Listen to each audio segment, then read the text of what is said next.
O ministro Flávio Dino acompanhou o voto de Alexandre de Moraes para condenar a mulher que pichou a estátua da Justiça durante o ato do dia 8 de janeiro.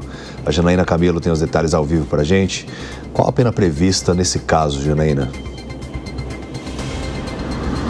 Pois é, David, o relator, o ministro Alexandre de Moraes, sugeriu uma pena de 14 anos de prisão para a cabeleireira Débora Rodrigues, que ficou conhecida ali nos ataques do 8 de janeiro por ter pichado ali, como você disse, a estátua da Justiça, pichado com um batom. A seguinte frase: perdeu Mané, que foi uma frase, inclusive, que foi dita em 2022 pelo presidente do STF, o ministro Luiz Roberto Barroso, em Nova York, quando ele foi abordado ali por uma manifestante crítica ao Supremo, e aí ele respondeu com essa frase: perdeu Mané. Então, esses 14 anos é a soma das penas, a dosimetria ali das penas das quais ela é julgada, que é a abolição do Estado Democrático de Direito, golpe de Estado, dano qualificado, deterioração do patrimônio tombado e organização criminosa armada. Então, o voto do ministro Alexandre de Moraes, ao propor essa pena, ele cita que Débora frequentava os acampamentos no QG do Exército, que pediam ali a intervenção militar, e que ela, ao participar ali dos ataques do 8 de janeiro, junto com outros manifestantes, tentou depor o governo. Então, ela está sendo julgada desde sexta-feira no plenário virtual da primeira turma, e agora o ministro Flávio Dino votou e acompanhou o relator. Então, temos ali 2 votos para condená-la, faltam 3 ministros ali para votar. O caso da Débora, David, acabou se tornando ali um exemplo para bolsonaristas que defendem a anistia aos envolvidos no 8 de janeiro. É como o caso ali, um exemplo de caso de envolvidos no 8 de janeiro que estariam sendo punidos, de acordo com eles, ali de forma desproporcional. A Débora, ela é mãe de 2 crianças e está presa já faz 2 anos, desde março de 2023, e ela já teve pedidos de prisão domiciliar negados pelo ministro Alexandre de Moraes. A defesa dela nega que ela tenha participado de qualquer ato violento, que a prisão dela é desproporcional, e diz também que pede ali que o julgamento não seja utilizado como um instrumento ali de perseguição política. David. Pois é. Agora eu quero falar com você também, porque o senador Alessandro Vieira apresentou ontem um projeto para reduzir as penas para quem cometeu os atos menos graves durante o 8 de janeiro. Quanto tempo a proposta sugere de pena? Pois é, essa proposta do senador Alessandro diz o seguinte, propõe o seguinte, que para quem for condenado tanto pelo crime de abolição do Estado Democrático de Direito quanto pelo crime de golpe de Estado, que fique valendo apenas uma das penas. Por quê? Porque no entendimento ali do senador, um crime invalidaria o outro, porque um crime depende do outro. No caso, o crime de abolição do Estado Democrático de Direito é um impulsionador do crime de golpe de Estado.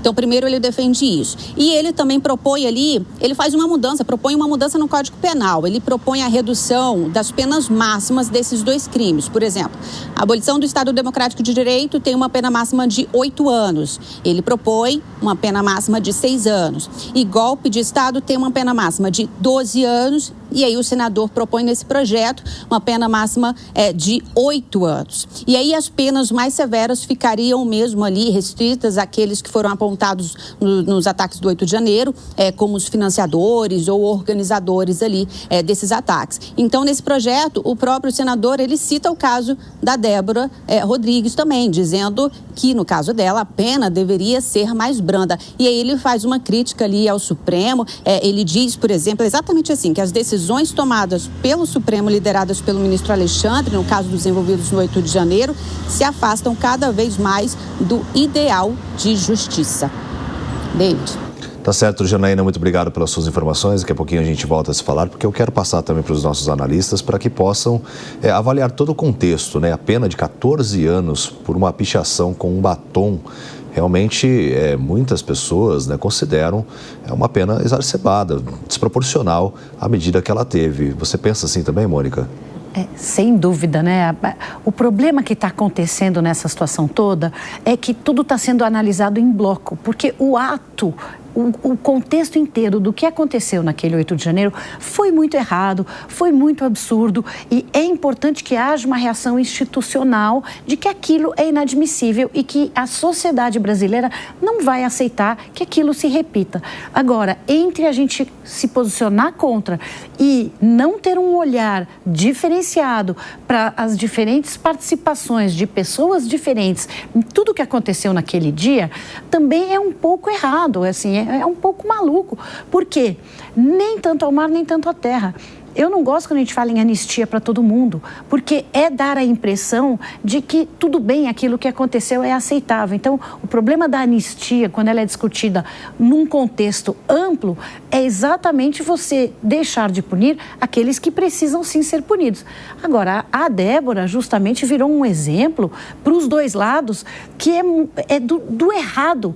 Tanto quando as pessoas querem, não foi nada, deixa, poxa vida, e quanto quem acha que ela tem que se tornar um símbolo e ser punida severamente, tem que ser punida sim, o que ela fez foi errado, mas 14 anos para uma mãe de 2 filhos que já está presa lá há tanto tempo, não faz o menor sentido.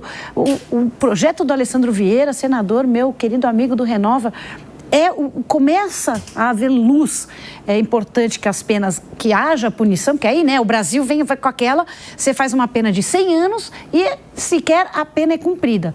Essas pessoas já estão lá presas, reduzam a pena, façam uma punição para que fique marcado e que venha inibir comportamentos semelhantes, mas começa a virar perseguição, é quase uma tortura o que estão fazendo com a Débora, que a pena seja reduzida, não só para ela, mas para todos que tiveram uma participação menor, e que, efetivamente, quem coordenou, quem financiou, esses sim sejam trazidos à luz e sejam punidos de uma forma um pouco mais exemplar. O problema aí, gente, ela tirou foto, teve orgulho, ter orgulho de destruir patrimônio não é legal. Então, é importante, sim, que haja punição para quem fez coisa errada, porque essa é a mensagem que a gente está passando para o futuro, se pode ou não pode. A traficante de iniciais GSR, porque seu nome foi mantido em segredo para preservá-la, foi solta, traficante, foi solta porque precisava cuidar dos seus 3 filhos até que aguardasse o julgamento. O Paulo Galo, aquele que botou fogo no Borba Gato, não conseguiu destruir a estátua porque ela é de concreto e pastilhas, mas fez um belo estrago ali, botou fogo. Ele foi condenado a 3 anos de prisão, mas por ser primário, pôde responder em liberdade. Ele só ficou 20 dias na cadeia. Aí eu pergunto, a Débora não tem 3 filhos, mas tem 2. É só quem tem 3 filhos tem o direito de responder em liberdade? Ela não precisa cuidar dos seus filhos? Ela pichou. Ela está sujeita a uma pena maior do que o Paulo Galo, que botou fogo no Borba Gato. Aquilo não seria atentado contra o Estado de Direito?